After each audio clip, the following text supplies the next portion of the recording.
Um, Hi everyone. I would like to share to you a little update about my journey applying to work in Finland. Okay, and you can also comment, ask questions for those who are willing to apply in Finland. So I am reading, and so that I have to say it in English or Tagalog and Bisaya because some of our um, friends, subscribers, or followers from other country, from Manila, from and I would like to share to you now. So, excuse me, for those, um, especially for those who are also waiting, hoping, or preparing for the same opportunity. Okay, so again, good morning. My name is Emmy Gallardo. My Facebook is Ems Gallardo.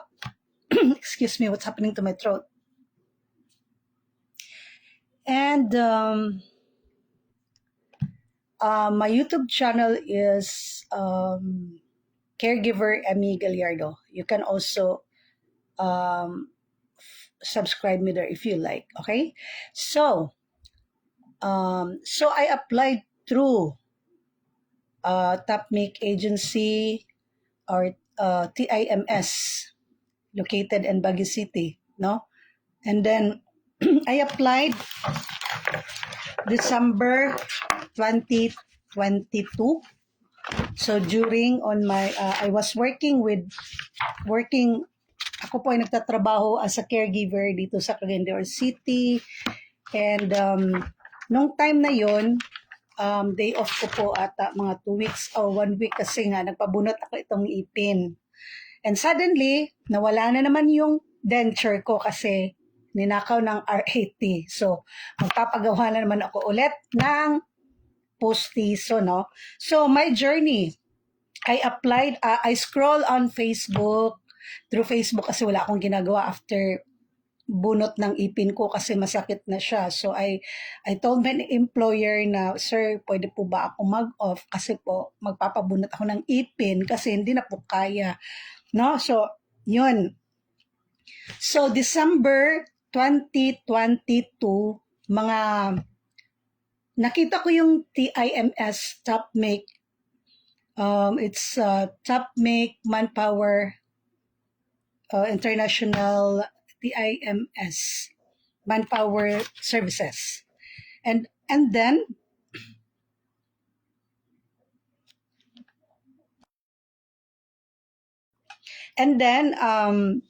yun, nag-try akong na-click ko yun kasi for those who want to work as a caregiver in Finland. Yun, nag-try lang ako kasi po, ex-abroad din po ako, no? So, I experienced working in Kuwait, like 2 years, pero paiba-iba din yung employer ko kasi hindi ko talaga kinaya ang work doon, no? So, alam naman natin dyan sa Kuwait, di ba, kung ano yung ingat na lang kayo always dyan. Pero malaki ding tulong sa akin ang pag-abroad ko sa Kuwait, and also I traveled also to Japan. Nag-work din po ako.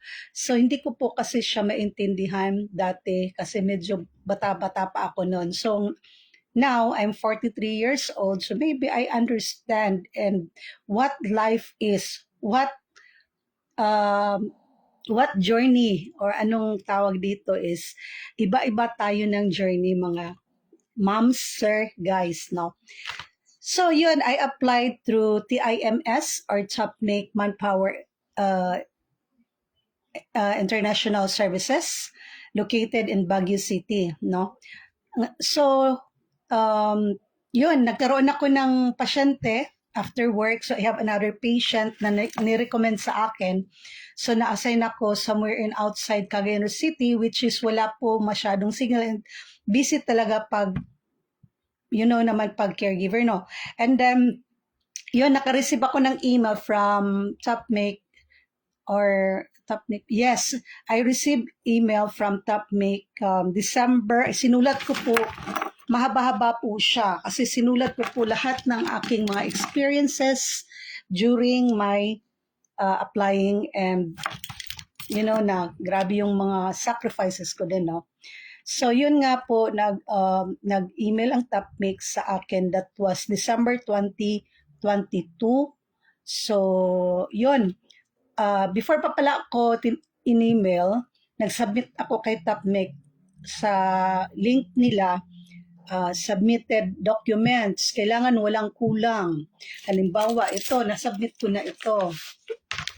So, I submitted my 40 hours. Kailangan meron kayong OJT sa elderly, kasi ako nag-graduate sa OHA, Cagayan de Oro branch.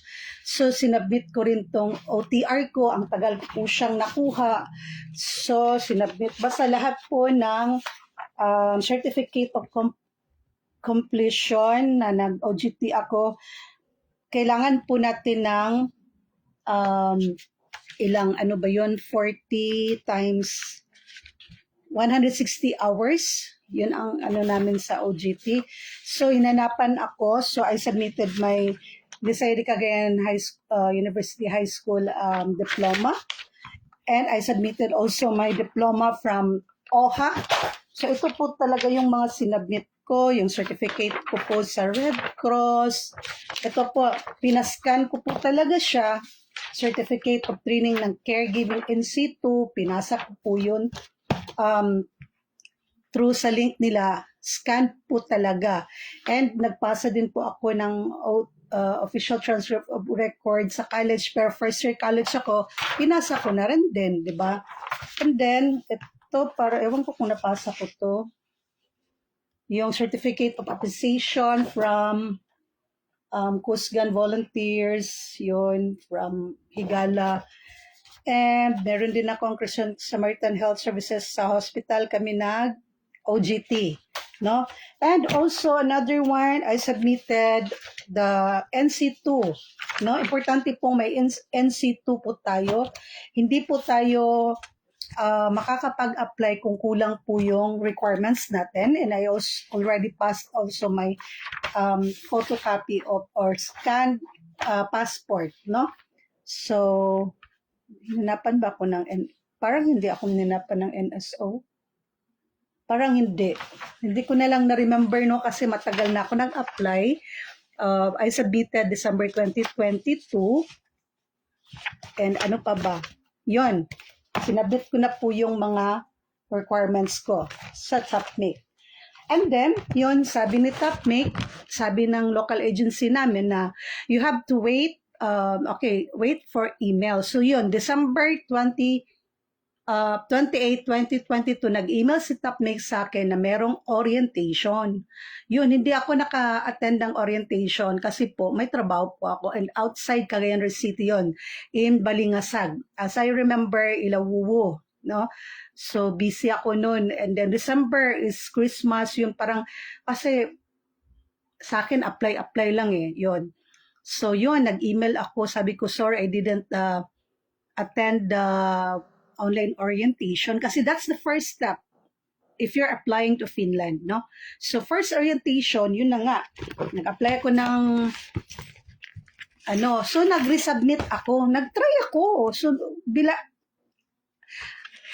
grabe naman talaga, no? December 28, 2022 ako in-email para sa orientation. That's the first step if you want to apply Finland for assistant nurse. Parang welcome na ata ang midwife, pero kailangan may ka sa caregiving, yung home care, elderly care. Kung caregiver ka, nag-work ka sa hospital as an assistant nurse, pwede po kasi yun ang tinatanggap ng employer. Nurses po, na alam naman natin nakukuha talaga yung nurses.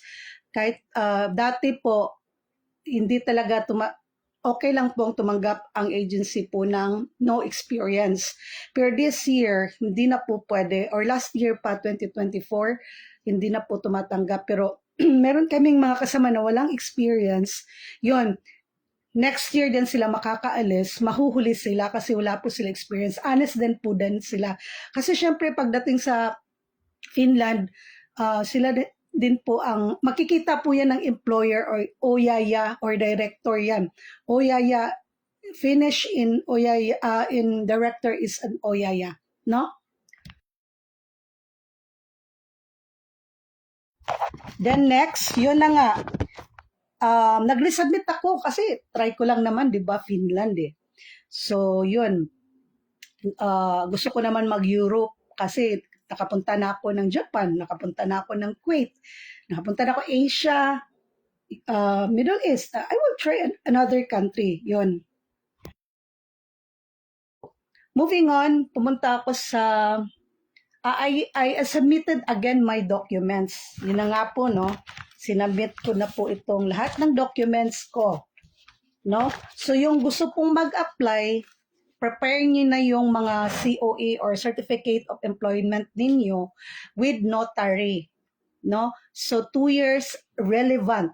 From 2 years na work, elderly care, geriatric care, yon ang hinahanap ng employer. So yun nga, balik tayo ulit, nag-resubmit ako ng documents like mga December 28 ata din, 2022. And then, nag-email sa akin si Topmate na may another orientation January 23, 2023. So before sa birthday